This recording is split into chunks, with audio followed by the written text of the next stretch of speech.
O tema de hoje é a busca do espírito e este tema eu vou abordá-lo em termos daquilo que foi o meu percurso ao longo da minha vida. Eu sou formada em Química, da área de Ciência, e eu era uma pessoa com grandes certezas. Aquilo que eu aprendi era aquilo que eu conhecia. E, à medida que eu vou estudando o Espiritismo, muitas dessas certezas que continuam a ser verdadeiras, eu agora consigo encará-las de um prisma diferente. Aquilo que para mim antes era pura e simplesmente ciência, agora é ciência paralela a quem? Ao Espiritismo. E no fundo, quando se lê a Gênese, Allan Kardec acaba por nos dizer que realmente Espiritismo e ciência complementam-se. Os dois. A ciência sem o Espiritismo não explica uma série de fenómenos que nós observamos no nosso dia-a-dia de acordo com as leis da matéria, e por outro lado, o Espiritismo também sem a ciência acaba por não ter o suporte de comprovação, o suporte de apoio que ele precisa para ser aceite por todos nós. Por isso, no fundo, é esse paralelo entre a ciência e o Espiritismo que eu hoje venho falar-vos. E realmente, também na obra da Gênese, Allan Kardec diz-nos que o estudo das leis da matéria tem que preceder obrigatoriamente o estudo da espiritualidade, porque é a matéria à qual nós somos mais sensíveis pelos nossos sentidos. Se o Espiritismo tivesse vindo antes de muitas das descobertas científicas, ele não teria sido aceite como tendo vindo antes do tempo. Nós precisávamos de uma parte da ciência para poder encarar e aceitar tudo aquilo que o Espiritismo acaba por nos transmitir e por nos dar. De facto, em que é que no fundo vai diferir esse estudo? O estudo do Espiritismo é assim, também foca o quê? O estudo dos elementos que constituem o nosso universo. E acaba por tocar em todos os ramos da ciência, quer seja a química, a física, a psicologia, a medicina, a biologia. O Espiritismo, no fundo, acaba por tocar em todos os ramos da ciência. E ele, por esse motivo, também só surge depois de todos esses ramos da ciência estarem, de certa forma, implementados. Ou seja, nós só conseguimos explicar para o nosso entendimento se recorrermos a quê? Se recorrermos a muitas das leis que traduzem o comportamento da matéria. E é isso tudo, nessa primeira abordagem, que Allan Kardec nos diz quando estamos a estudar a Gênese, que realmente ciência e espiritismo estão interligados e fazem parte de uma evolução que foi ocorrendo ao longo dos tempos. E assim, não começámos logo por saber tudo e saber explicar tudo. Ao longo dos tempos foram surgindo uma série de ideias que consubstanciaram a ciência tal e qual como hoje nós a conhecemos. Foi uma evolução lenta que foi envolvendo toda a sociedade ao longo dos séculos. Ou seja, não surgiu do nada, foi um processo evolutivo de conhecimento. E também na doutrina nós aprendemos o quê? Que a nossa evolução moral existe, mas também existe a nossa evolução quê? Intelectual. E que a evolução intelectual precede a evolução moral. Portanto, nós intelectualmente vamos nos desenvolvendo, moralmente é que essa evolução vai sendo o quê? Mais lenta. Sem querer entrar muito na parte da ciência, mas vamos ver um pouco dessa evolução para chegar ao tema que eu propus, que é a busca do espírito.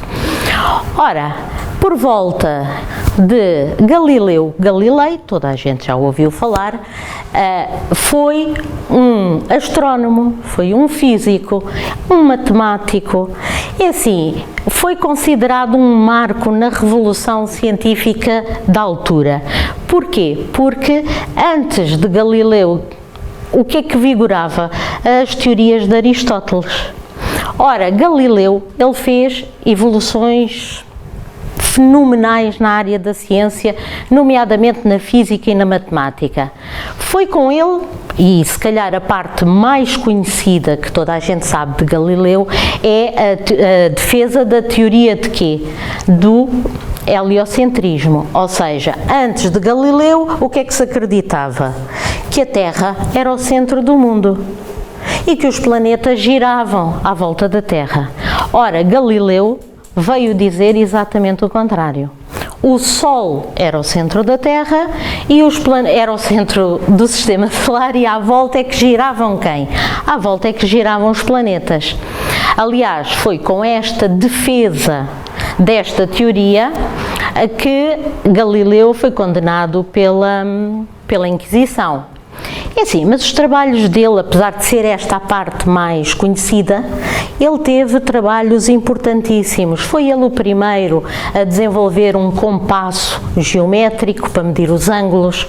As observações dele com o telescópio que ele construiu para detectar planetas, as luas, satélites desses planetas.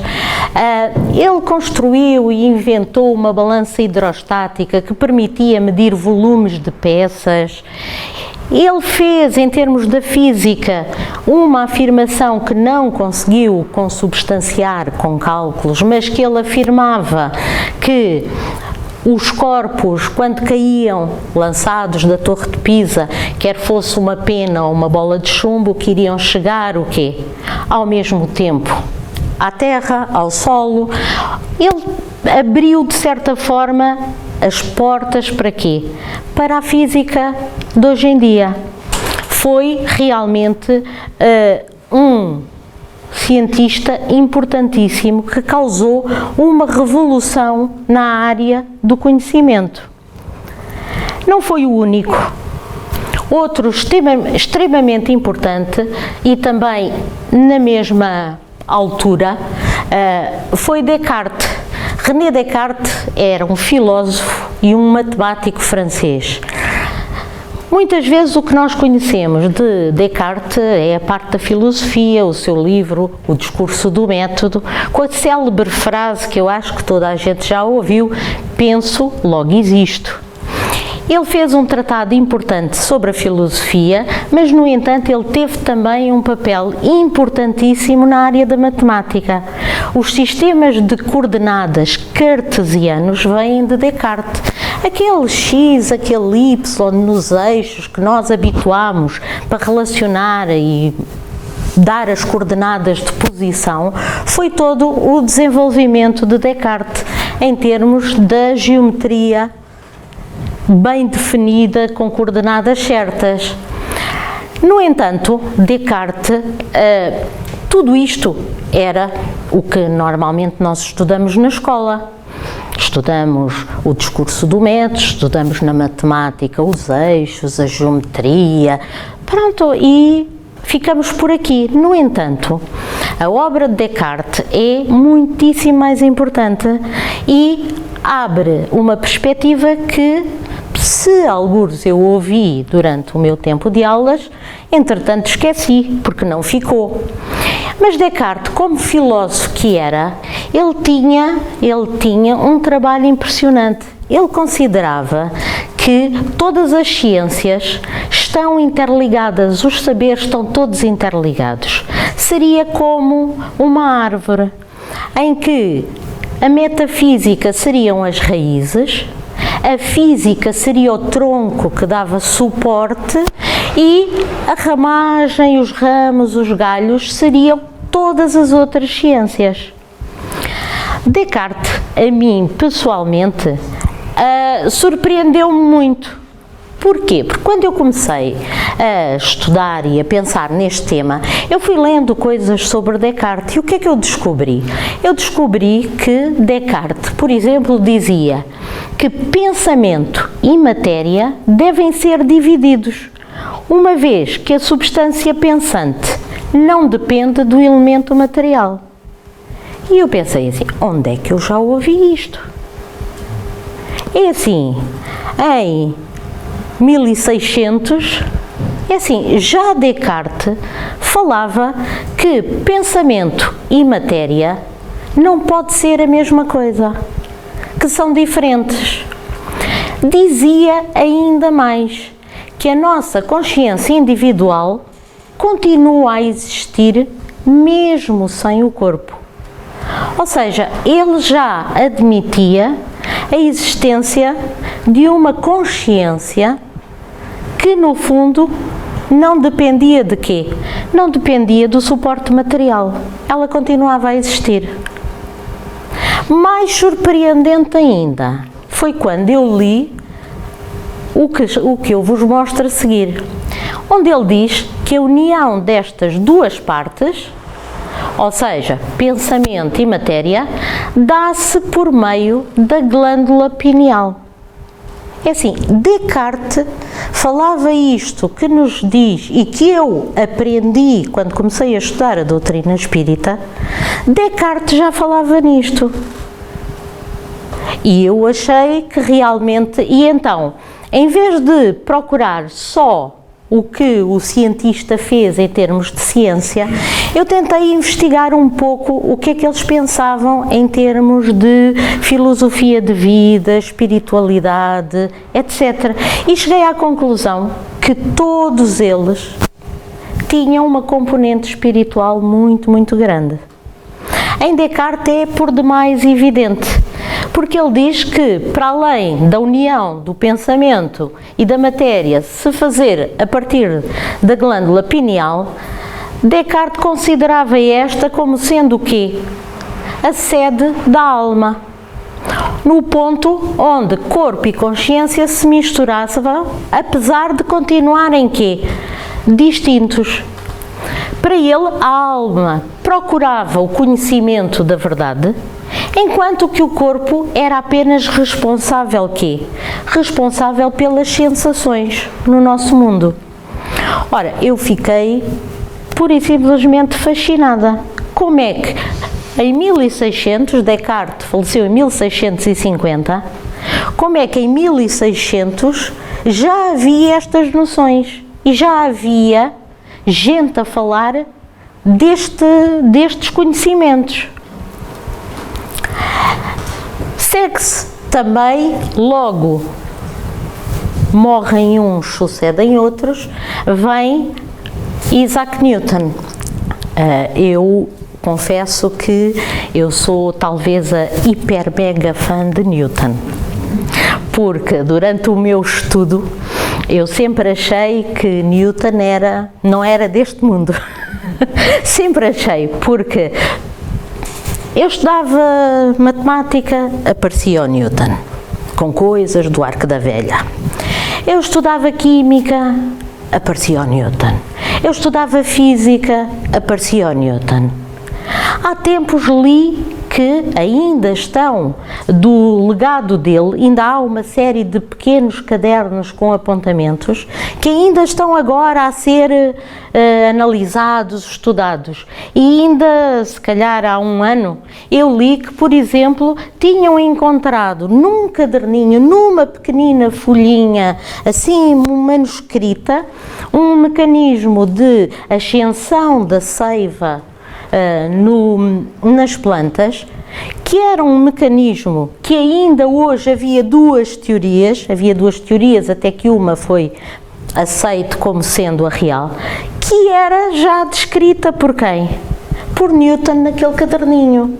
Ou seja, Newton, no fundo, ele dominou o quê?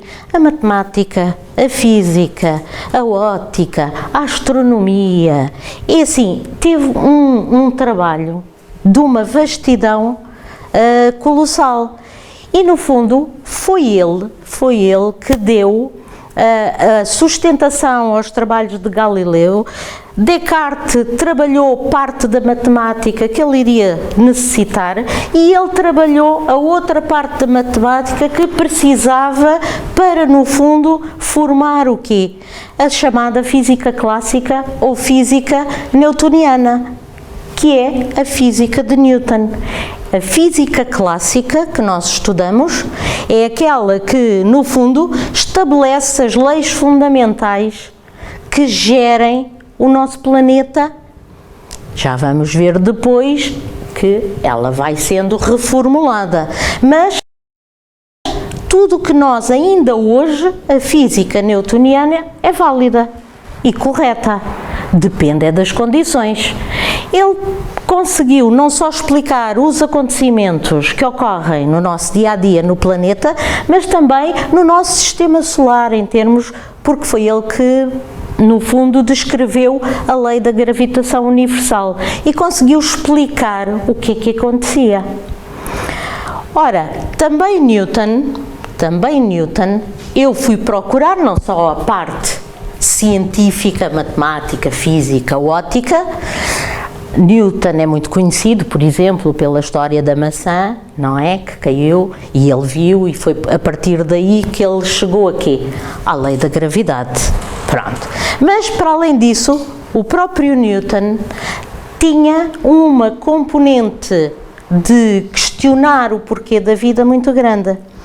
Porque ele diz, a gravidade explica o movimento dos planetas, mas não pode explicar quem colocou os planetas em movimento.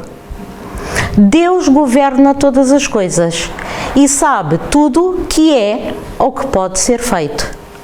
Ou seja, não era só o pensamento científico, todos eles, no fundo, tinham uma relação com Deus muito próxima e questionavam realmente que, apesar das descobertas que eles iam fazendo, que haveria algo superior a eles.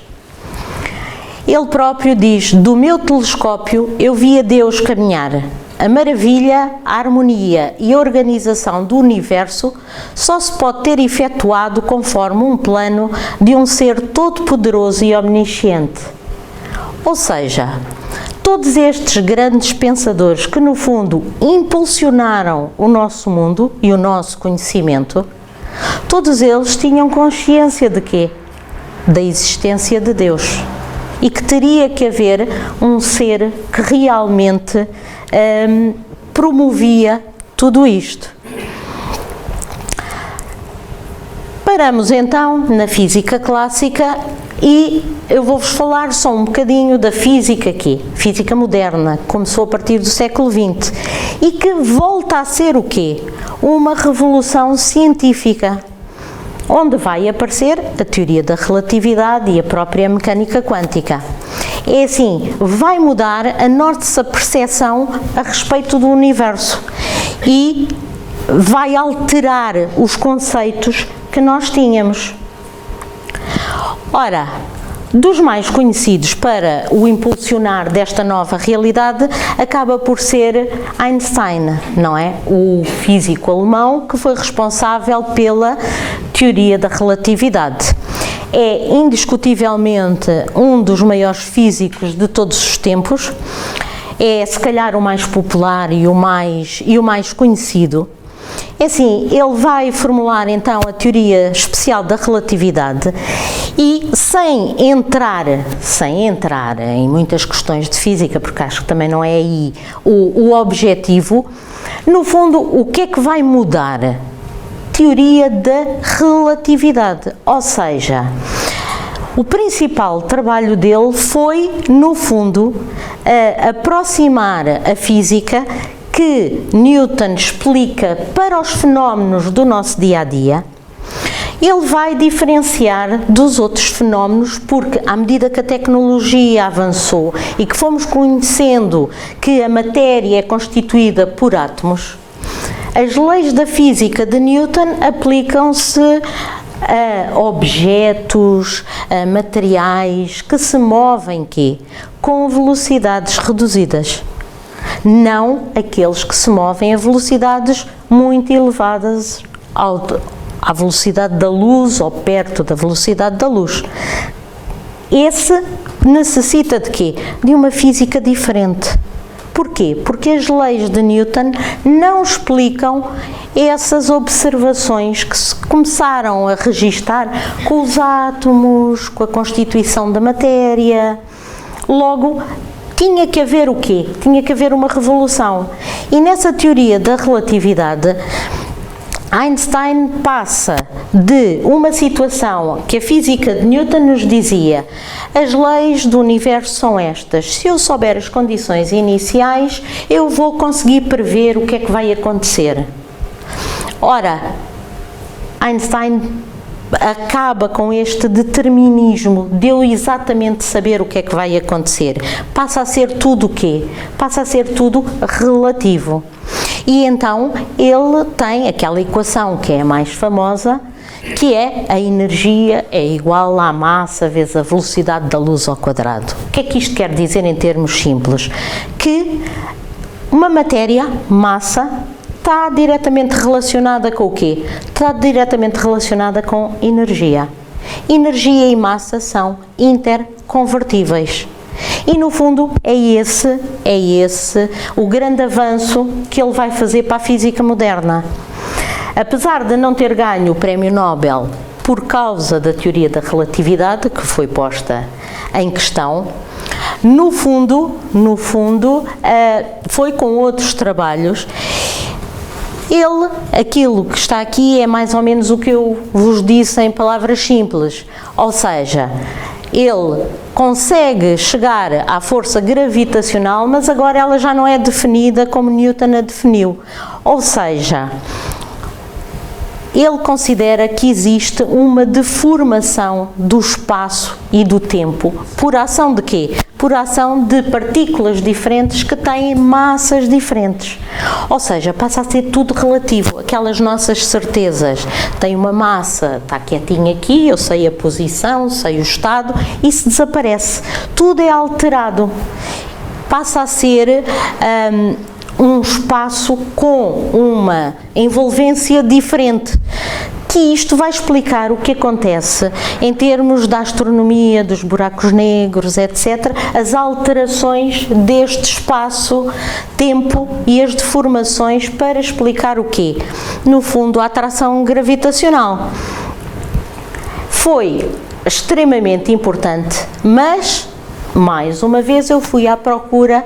Será que Einstein também teria alguma ligação com Deus ou com algo superior? E então, eu encontrei, isto é uma escolha de sei lá quantas frases e quantos estudos que Einstein fez. Ele diz: acredito em intuições e inspirações. Às vezes sinto que estou certo. Não sei se estou. Lá está, as intuições. Ele era intuído para determinado caminho. Uma coisa que eu aprendi, que toda a nossa ciência, comparada com a realidade, é primitiva e infantil. E ainda assim, é a coisa mais preciosa que temos. Há duas formas para viver a sua vida. Uma é acreditar que não existe milagres, outra é acreditar que todas as coisas são um milagre. Quando abro a porta de uma nova descoberta, já encontro Deus lá dentro.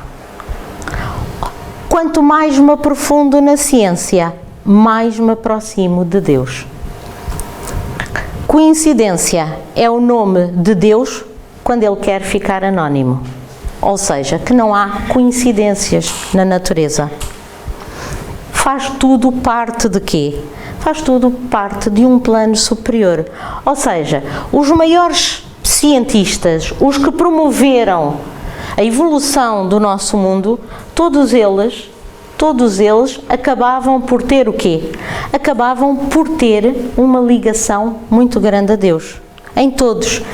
E assim, aqui, só para não se ficar com a ideia de que foi Einstein, que é o pai da física quântica, não é? É assim, dezenas de cientistas, e nem sequer estão aqui todos. O pai da física quântica é considerado Planck. Max Planck fez trabalhos da termodinâmica, calor, conseguiu uma constante que é mesmo conhecida pela constante de Planck, que é importantíssima para explicar todos os fenómenos. Bohr, que foi um dos primeiros modelos atómicos para a constituição do átomo. Schrödinger, que fez funções de onda com uma matemática transcendente. De Broglie, que tem um postulado em que, no fundo, ele diz que a luz por vezes comporta-se como onda, por vezes comporta-se como partícula, ou seja, é a dualidade de onda-partícula, que no fundo acaba por explicar muitos dos fenómenos do nosso dia-a-dia. E depois Heisenberg, que tem o chamado princípio da incerteza de Heisenberg. Hoje em dia em ciência, e nomeadamente na física, e é isso que acaba por caracterizar a física quântica, é que deixamos de ter certezas. Passamos a falar apenas em quê? Em probabilidades. Maior probabilidade, menor probabilidade. Não temos a certeza, se eu conhecer com rigor a posição de um objeto, então eu não sei a que velocidade é que ele ia. Se eu conhecer a velocidade a que ele ia, eu não sei exatamente qual é a posição. Eu só tenho ideia de quê? De maior probabilidade ou menor probabilidade. É como quando tiramos uma fotografia a um carro, um Fórmula 1 numa pista. Se eu tirar a fotografia, o que é que acontece? A fotografia fica toda aqui, tremida. Ou seja, é uma forma simplista de explicar isto. Eu não consigo saber exatamente a posição à velocidade que o carro ia. Eu não consigo saber as duas coisas com certeza absoluta. Ou sei uma, ou sei outra. Só sei é probabilidades. E o nome quântica vem de quê? Vem daquilo que se chama um quantum, que é no fundo um pacote. Ou seja, se eu for aquecer um copo com água, eu vou aquecer um copo com água e eu sei que ele começou a 22 graus e vai aquecer até 100 graus. E eu sei exatamente o quê? Todas as temperaturas, porque ele foi aumentando, passou por todas. Ou seja, é um conhecimento contínuo. Eu sei todos os pontos. Ora, isto é válido para um copo de água, se eu lhe puser um termómetro. Se eu quiser falar das moléculas e dos átomos que estão dentro desse copo de água, já não há um contínuo de transferência de energia. A transferência de energia dá-se por pacotes, por esses quântums, daí a física quântica. E o mundo é tão perfeito que é assim, determinados fenómenos só acontecem se for com a energia certa. Porque se for a menos não ocorrem, se for a mais também não ocorrem. Para se dar um determinado salto quântico, tem que ser exatamente com aquela energia. Só assim é que isso acontece. Ou seja, a física quântica vem explicar o quê? As leis que ocorrem o quê? Ao nível subatómico. Não ao nível macroscópico, mas ao nível subatómico. Ou seja, com ondas, com energias. E é esta, no fundo, a física moderna dos nossos dias. E que nos leva, de certa forma, ao encontro quer do Espírito, quer de Deus. A física quântica, estudando as radiações, as energias, os fluidos, essas interações todas que ocorrem no universo, ela pode ser a ponte que falta entre quem? Entre a ciência e o mundo espiritual. Porquê? Porque na física quântica já se fala da consciência e que transforma uma série de propriedades da matéria em realidade. E ela consegue ser aplicada. Já há estudos hoje em dia, até não só da física quântica, mas da ciência quântica, até ao nível da psicologia.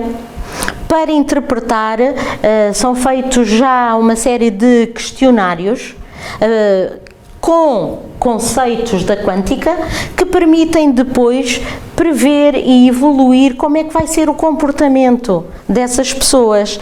Ou seja, a física quântica está a abranger o quê? E a fazer a ponte para todas as ciências, uma vez que ela já fala de uma consciência que transcende tempo, espaço e matéria. É, no fundo, uma ciência que vem unificar as outras ciências. Kardec, enquanto definiu o espiritismo na sua vertente científica, dizia-nos que o espiritismo, no fundo, é uma ciência que trata da natureza, da origem e do destino dos espíritos e das suas relações com o mundo corporal. Em que é que diferia das outras ciências? No objeto dos seus estudos. Porquê? Porque ia estudar o elemento espiritual. Vários cientistas, como Camille Flammarion, abordaram o espiritismo do ponto de vista de pesquisas psíquicas, estudos de reencarnação, de acordo com o método científico. E ele próprio dizia e afirmava: não hesita em dizer que aquele que declara os fenómenos espíritas contrários à ciência não sabe do que fala. Com efeito, na natureza não há nada de sobrenatural. Há o desconhecido, mas o desconhecido de ontem torna-se realidade da amanhã. Ou seja, no fundo esta ideia já tínhamos ouvido aonde? A outros pensadores, se calhar em 1600, que diziam que o que era desconhecido não havia nada de sobrenatural. Nós é que ainda não tínhamos adquirido o conhecimento suficiente para poder explicar esses fenómenos. E no fundo, o livro dos espíritos é todo ele um manual que pode ser interpretado à luz da física. Logo, na questão 23, quando Kardec pergunta aos espíritos o que é o espírito, eles respondem-lhe: é o princípio inteligente do universo.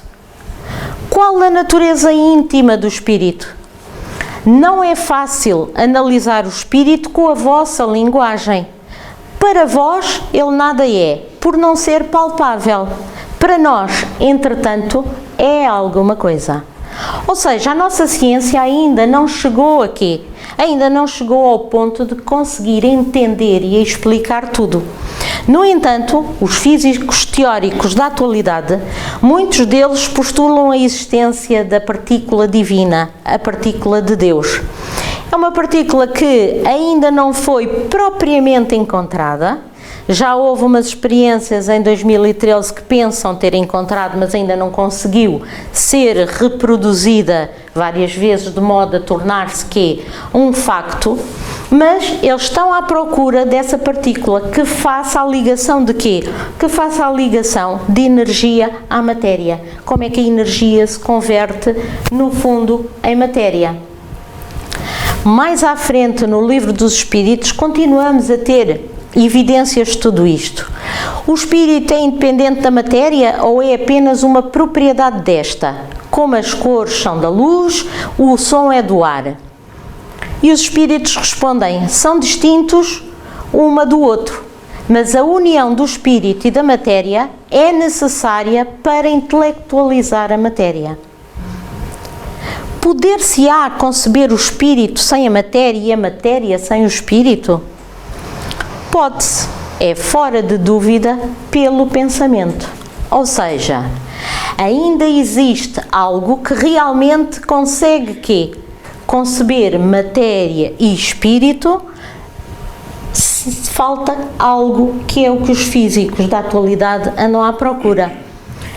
Com grande parte de pesquisas em aceleradores de partículas, já se admite a existência de algo externo ao mundo cósmico que permitirá fazer o quê?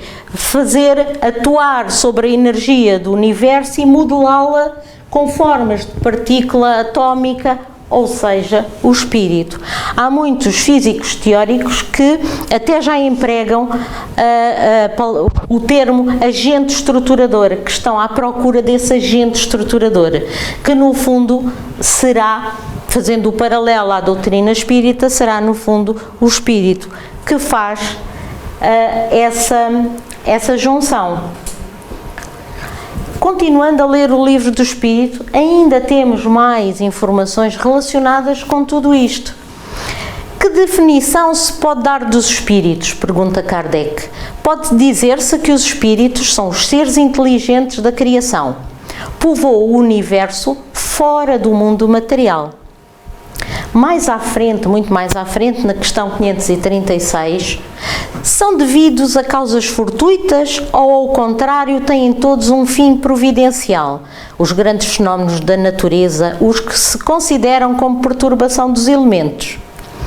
Tudo tem uma razão de ser e nada acontece sem a permissão de Deus. Ou seja, questionando ainda, concebemos perfeitamente que a vontade de Deus seja a causa primária, nisto como em tudo. Porém, sabendo que os espíritos exercem a ação sobre a matéria e que são os agentes da vontade de Deus, perguntamos se alguns dentre eles não exercerão certa influência sobre os elementos para os agitar, acalmar ou dirigir. Mas, evidentemente, respondem os espíritos, nem poderia ser de outro modo. Deus não exerce ação direta sobre a matéria. Ele encontra agentes dedicados em todos os graus das escalas do mundo. Ou seja, a existência de Deus, a existência do Espírito fica bem patente na obra de Kardec.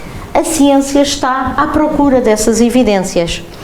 Uma das últimas teorias que, no fundo, vem à procura dessa tal partícula divina, acaba por ser a teoria das supercordas.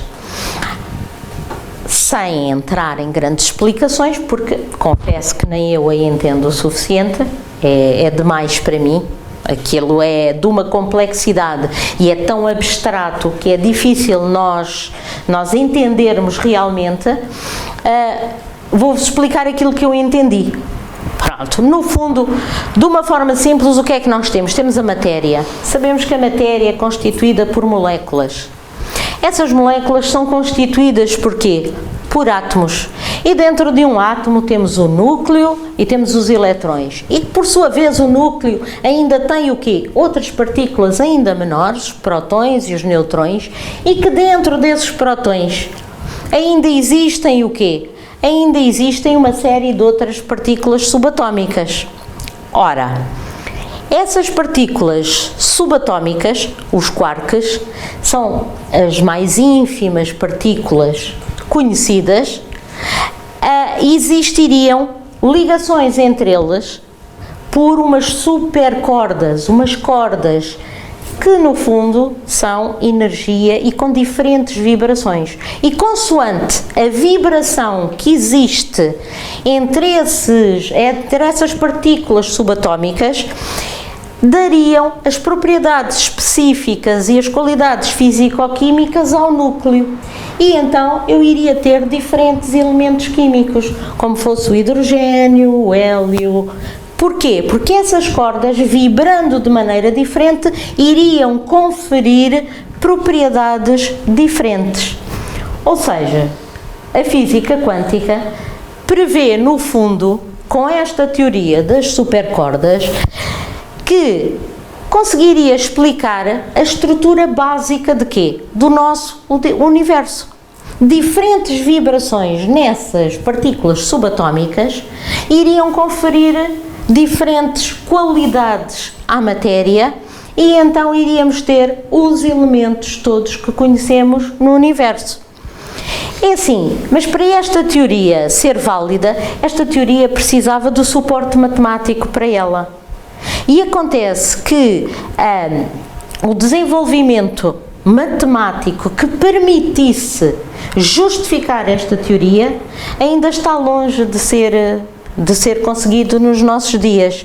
É assim, ainda não temos ferramentas matemáticas para conseguir solucionar as equações que muitos cientistas já escreveram, só que não conseguem resolvê-las. E uma das maiores dificuldades é que nós consideramos o nosso mundo, é assim, consideramos a 3 dimensões, certo? Teremos, no fundo, o quê? A distância, a altura, comprimento. Há já quem assuma uma outra dimensão, que é a dimensão quê? Do tempo, ao longo do tempo. Mas isso seriam 4 dimensões. Para conseguir justificar todos estes, é assim, teríamos que ir para um espaço, se calhar, para 10, 11 dimensões. O que ainda não conhecemos que dimensões são essas. Nem sabemos, muito menos, nem temos matemática para 11 dimensões. Quer dizer, ela está a desenvolver-se, já se fala nos supercomputadores quânticos, não é?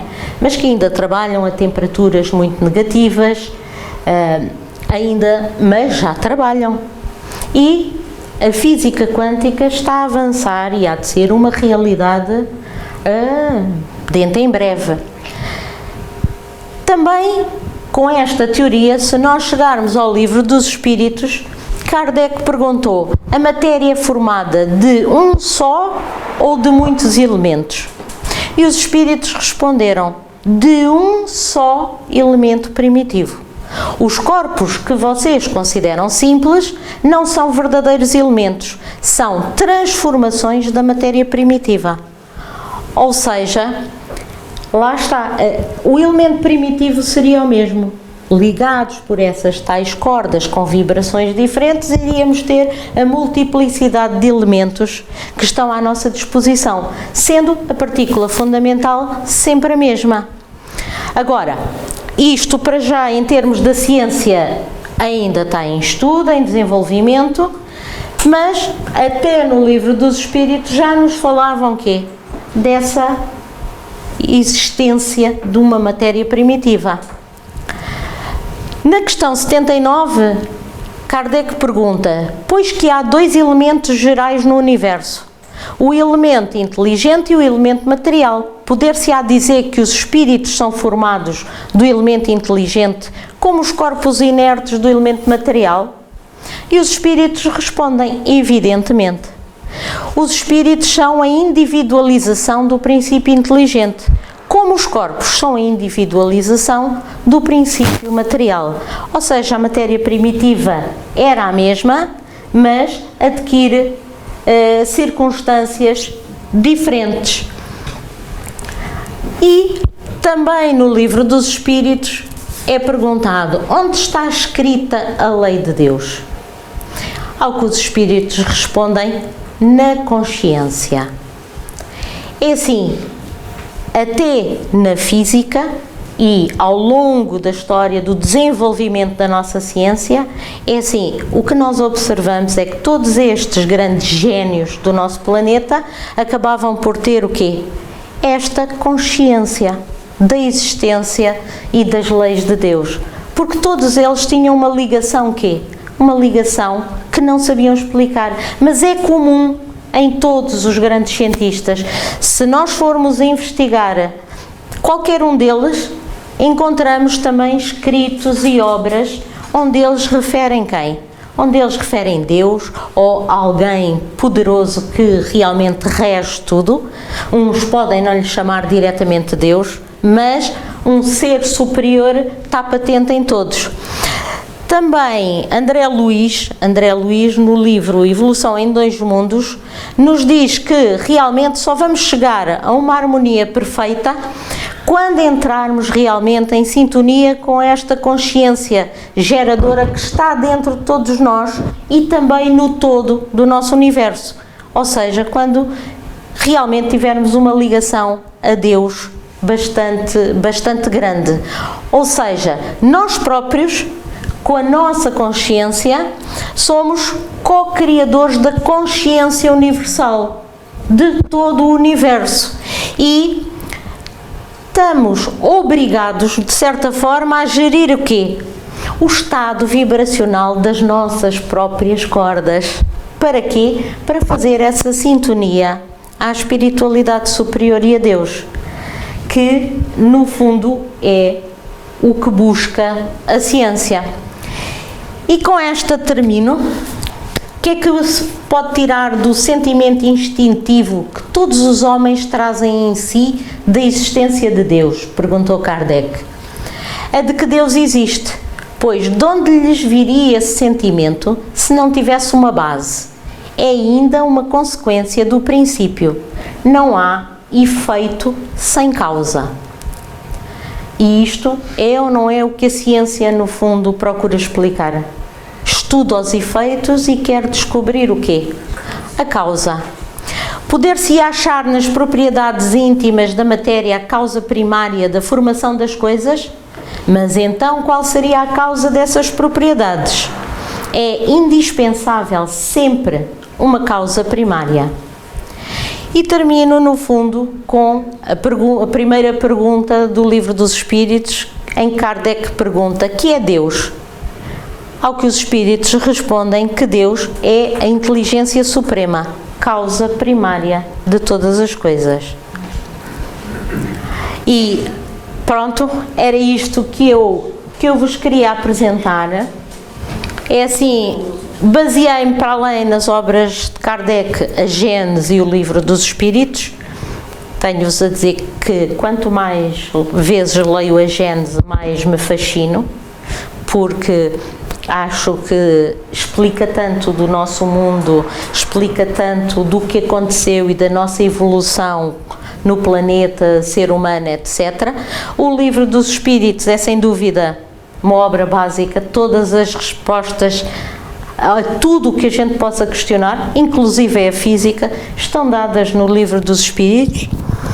A Evolução em Dois Mundos é um livro fabuloso, mas dificílimo. Acho que quando eu ler para aí pela terceira, quarta vez, talvez eu comece a perceber tudo o que lá está. E depois baseei-me em 3 artigos que se encontram na internet: Relações da Física Quântica com o Espiritismo, Física Quântica em Busca da Partícula Divina, e também este último, um alerta, quer de Kardec e de André Luiz,